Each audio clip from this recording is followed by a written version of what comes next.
脂っこいものを控えてたのに、なんで、救急車のサイレンが遠ざかる音の中で、佐藤真由美さんは立ち尽くしていました。夫が朝、いつものように食べたのは、焼き魚と味噌汁、そして白ご飯。どこに問題があったのかなんて、彼女には思い当たる節すらなかった。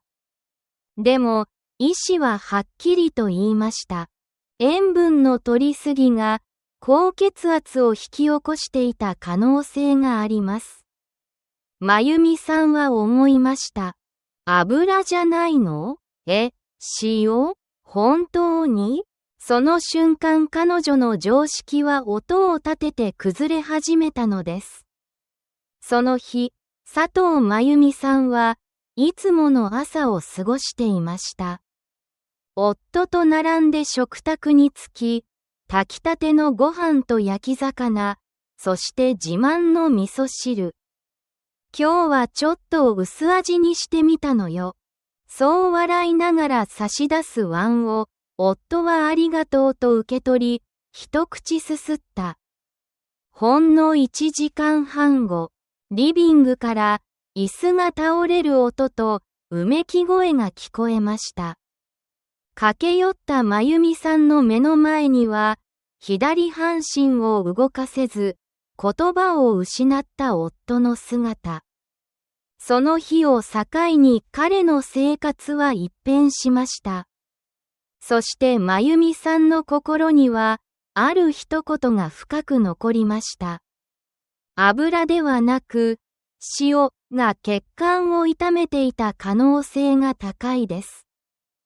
塩？揚げ物は控えてた。動物性脂肪も少なかった。でも味噌汁は減塩味噌を使ってたし。まさか、健康的な朝食が、彼女の頭の中で、その問いがぐるぐると回り続けたのです。私たちは長い間、脂っこい食事イコール脳卒中の原因と教えられてきました。でも、現代医学と疫学が示すのは、塩分の方がずっと静かに、そして確実に血管を壊しているという事実です。例えば、こんな研究があります。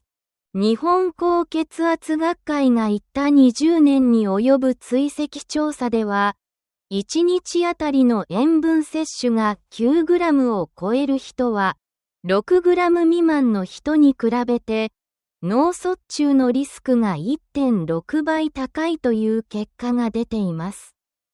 そして、日本人の平均摂取量は、未だに9から10グラム。つまり、私たちの多くがリスクゾーンに住み続けているということなのです。では、なぜ塩が脳卒中につながるのか。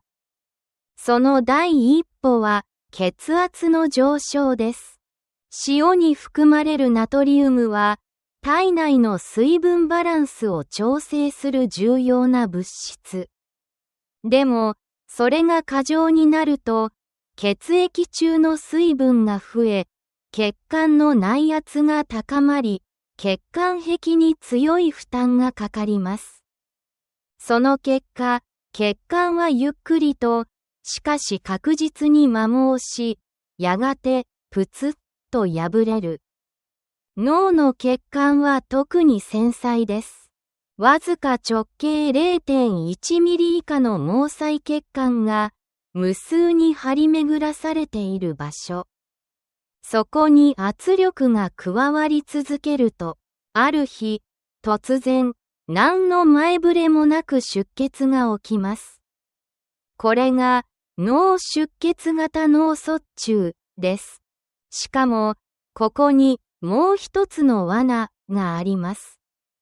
それは、塩分に対する自覚がないこと。うちは薄味だから、減塩醤油使ってるし。でも、それだけで十分なのでしょうか？実は、家庭で使う塩は全体の摂取量のほんの3割程度。アスタリスク残りの7割は、食品にあらかじめ含まれている塩、アスタリスクなのです。例えば、市販の食パン1枚で 0.8g、インスタント味噌汁で 1.5g、冷凍チャーハン1袋で 3G 以上、ラーメン1杯では、スープまで飲むと6から 7g に達します。そして、その蓄積が毎日、毎週、毎月、血管の寿命を削っていくのです。それはまるで、見えないナイフで血管を削り取るようなもの。傷ついた血管は弾力を失い、脆くなり、やがて破綻する。怖いのは、それが何年もかけて静かに進行するということ。体に異変が出た時には、もう後戻りができない段階に来ている場合が多いのです。でも、逆に言えば、今、この瞬間に知っておけば変えられる。間に合う。塩分の害は、ある日突然始まるのではなく、今この瞬間、もじわじわと進んでいる。そしてそれを止めるには、まず、塩が血管にどう影響を与えるかを正しく知ること。次に見ていくのは、その血管の崩壊が体の中でどのように進行していくのか。まさにあなたの中で静かに起こっていることです。私たちの体には全長10万キロとも言われる血管のネットワークが張り巡らされています。それはまるで一本一本が命を運ぶ命のパイプ。中でも脳の血管は髪の毛よりも細く繊細で非常に壊れやすい構造をしています。この繊細な血管たちを守っているのが内皮細胞というミクロの構造。たった一層、わずか 0.0001 ミリほどの薄い膜ですが、そこには信じられないほど重要な働きがあります。内皮細胞は血流をスムーズに保ち、血管の弾力を維持し、そして高い血圧にも耐えるように調整してくれているのです。しかし、この内皮細胞がナトリウムの過剰摂取によってゆっくりと傷ついていきます。ナトリウムは血液中の水分量を増やし、血管内の圧力を上げるだけではなく、内皮そのものに炎症反応を起こすことがわかっています。そして一度傷ついた内皮は修復されることなく、次第に隙間ができていく。その小さな亀裂から悪玉コレステロールや炎症性物質が血管壁の内側に侵入。やがてそれが蓄積し、硬化し、血管はゴムのような弾力を失い、まるで脆い粘土のようになっていくのです。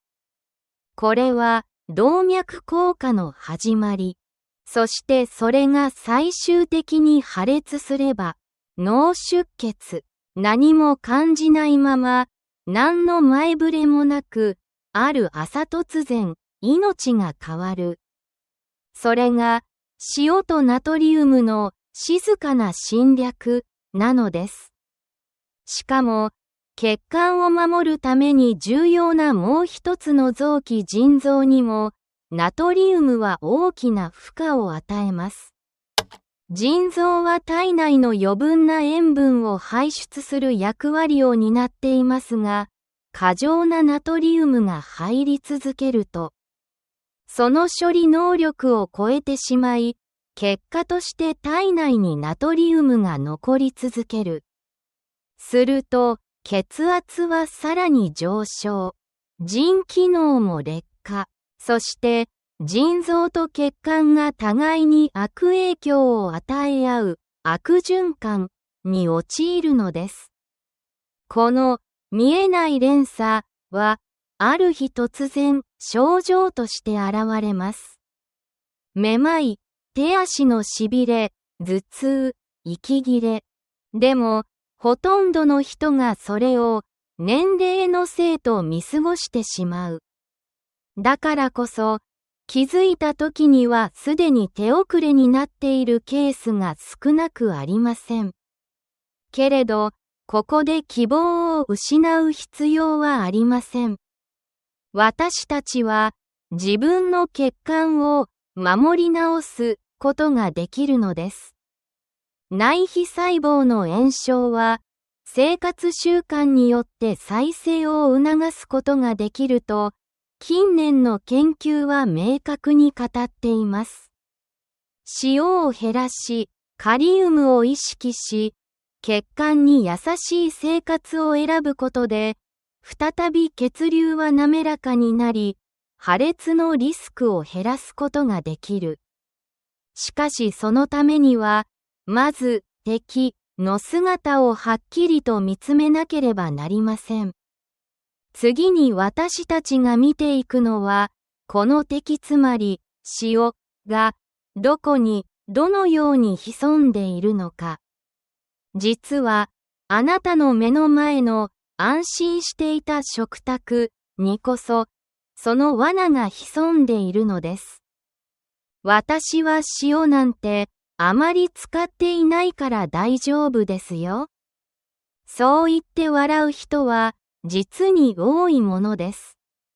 そして、それは決して嘘ではありません。料理の時、塩を振りかける回数を意識している人もいるでしょうし、減塩醤油を選んだり、味噌を少なめにしたり、努力をしている人もきっと多いはずです。でも、問題はそこではないのです。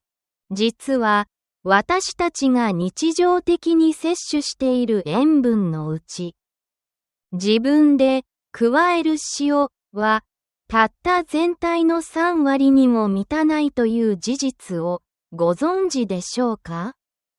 つまり、アスタリスク残りの7割以上は、最初から食品に含まれている塩、アスタリスクなのです。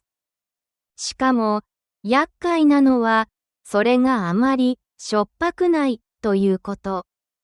人間の味覚は不思議なもので、油や甘みに紛れた塩味は、驚くほど感じにくくなります。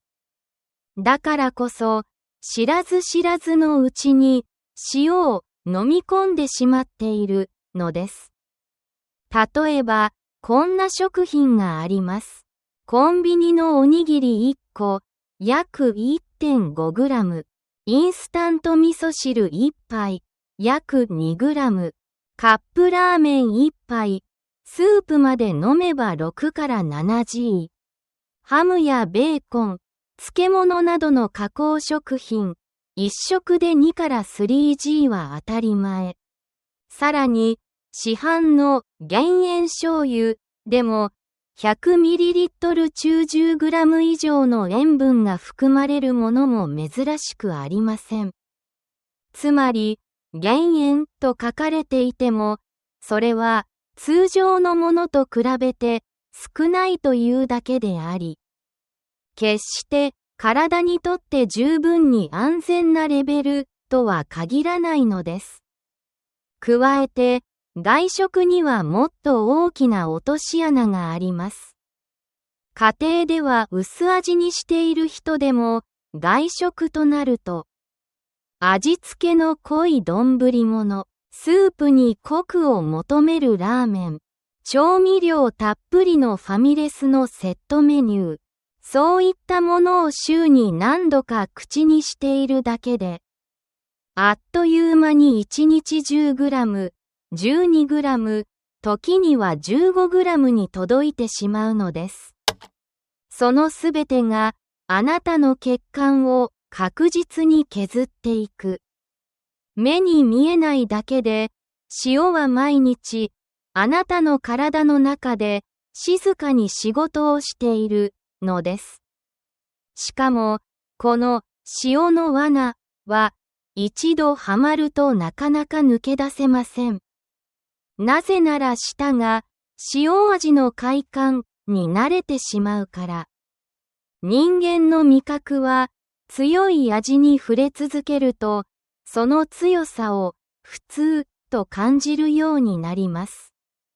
つまり、薄味の食事では満足できなくなり、無意識のうちにもう少しだけ塩を足すようになるのです。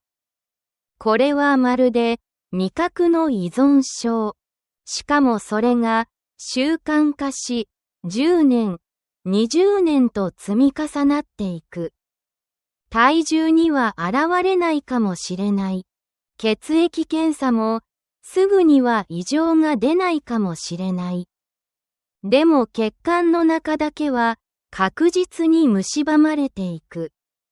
気づいた時にはもう戻れない場所に来ているかもしれません。でも逆に言えば、今気づけた人だけが未来を変えることができるのです。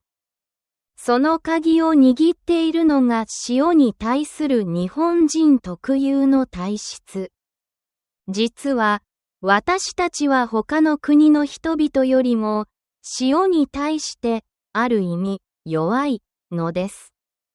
次はその遺伝的、文化的背景からなぜ日本人が塩にやられやすい体質なのかを深く掘り下げていきましょう。検診ではいつも正常範囲って言われてるから大丈夫ですよ。そう話す65歳の男性がある朝突然倒れ脳出血を起こしました。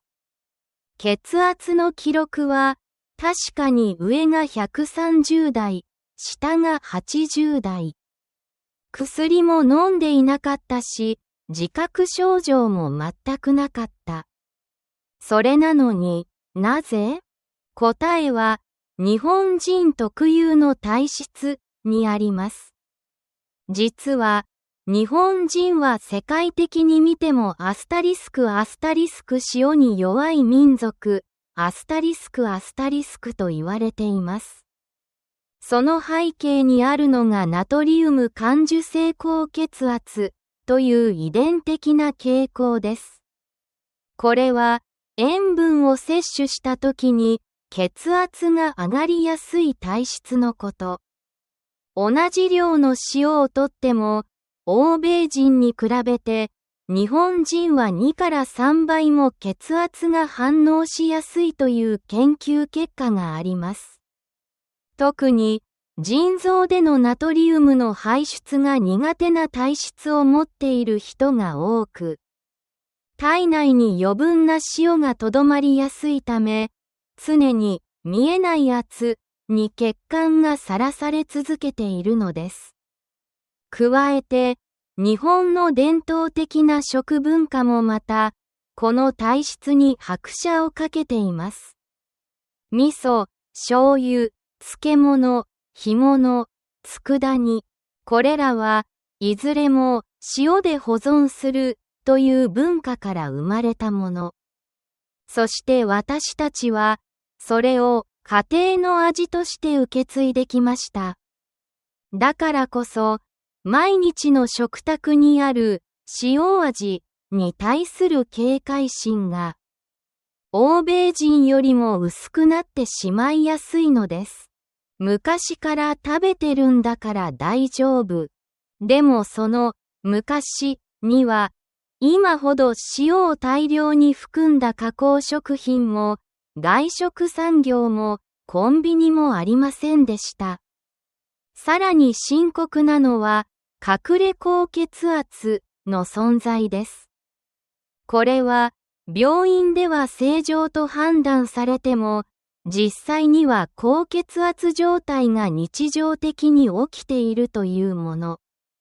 例えば、こういう人がいます。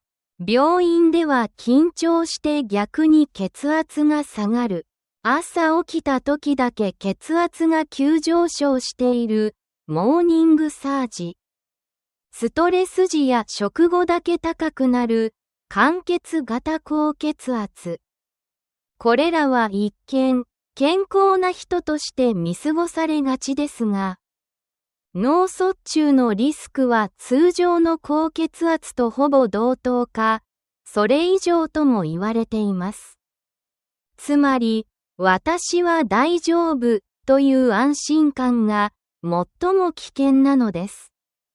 そしてもう一つ、見逃してはならないのが、加齢による変化です。年齢を重ねるにつれて、血管の弾力は失われ、内皮細胞は傷つきやすくなります。それに伴い、若い頃には平気だった塩分でも、60代、70代では、急激な血圧上昇を引き起こす可能性があるのです。しかし、ここにこそ変えられるチャンスがあります。遺伝は変えられない。年齢も戻せない。けれど、習慣は変えられる。食卓の一工夫で、私たちは血管にかかる負担を劇的に軽くすることができます。その鍵を握るのが、塩を減らすだけでなく、体の中のバランスを整えるミネラルとの付き合い方。次は、塩との戦いを裏側から支えてくれるカリウムという味方の力に注目してみましょう。沖縄の離島、人口わずか800人ほどの村に、102歳になる女性が暮らしていました。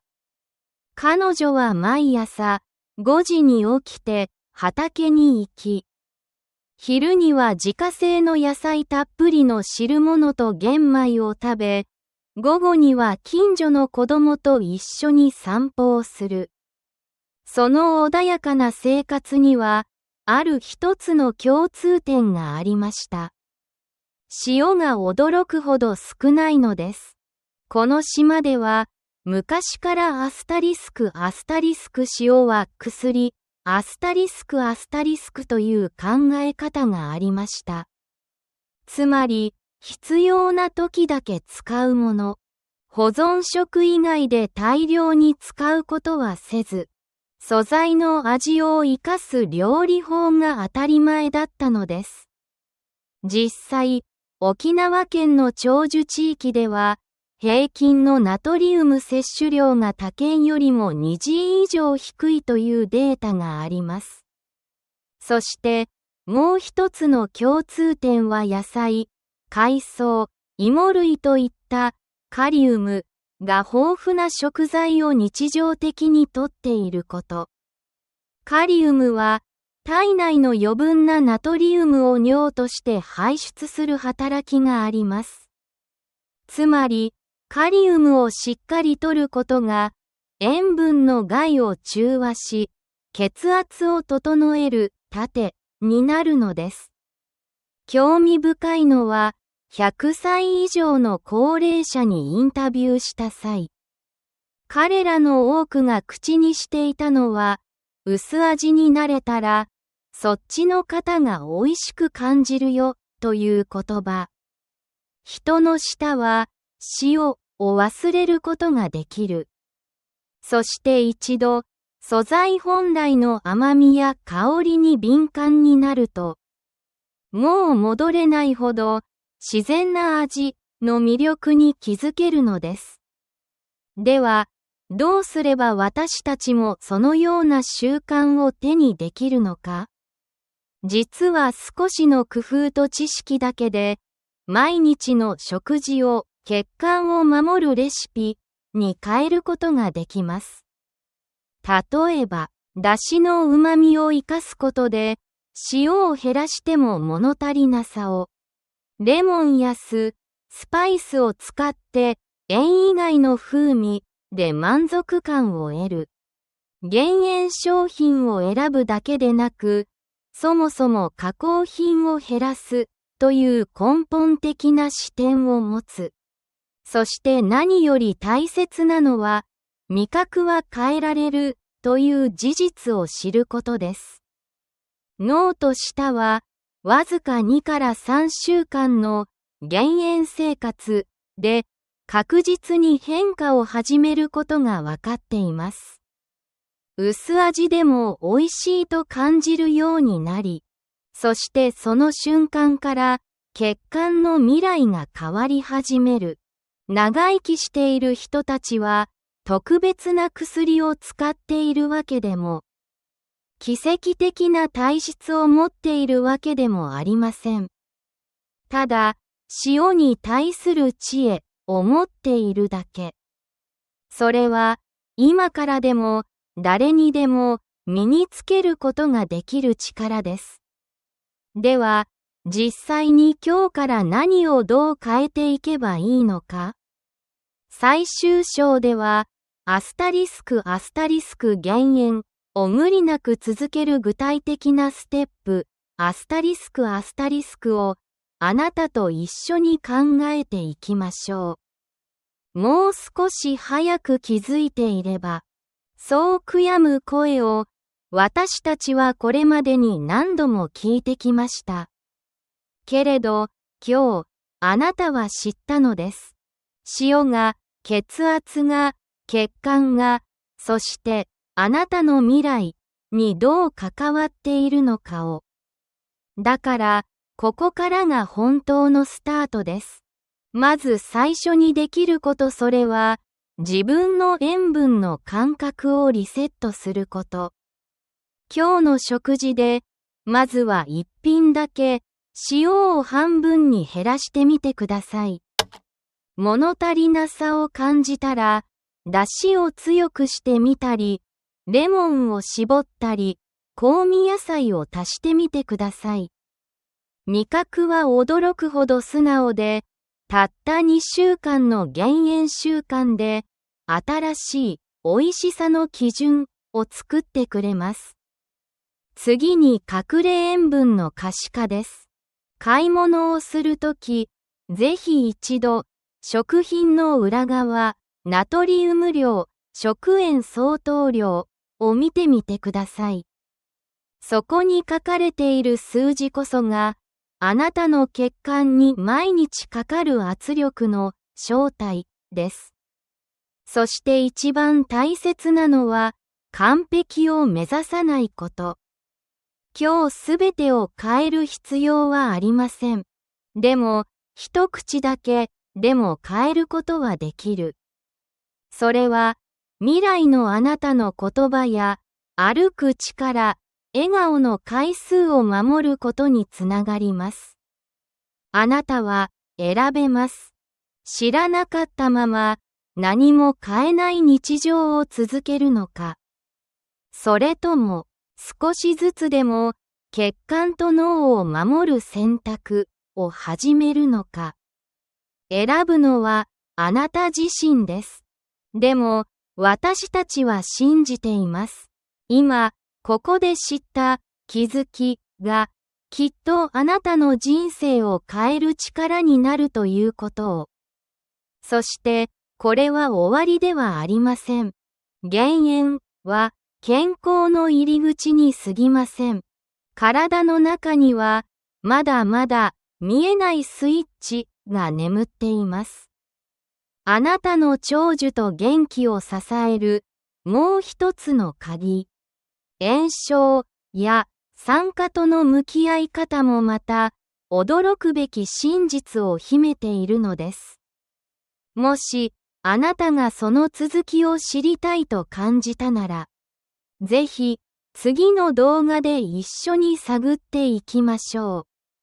あなたの未来はあなたの選択で変えられる。そしてその第一歩は今日ここから始まります。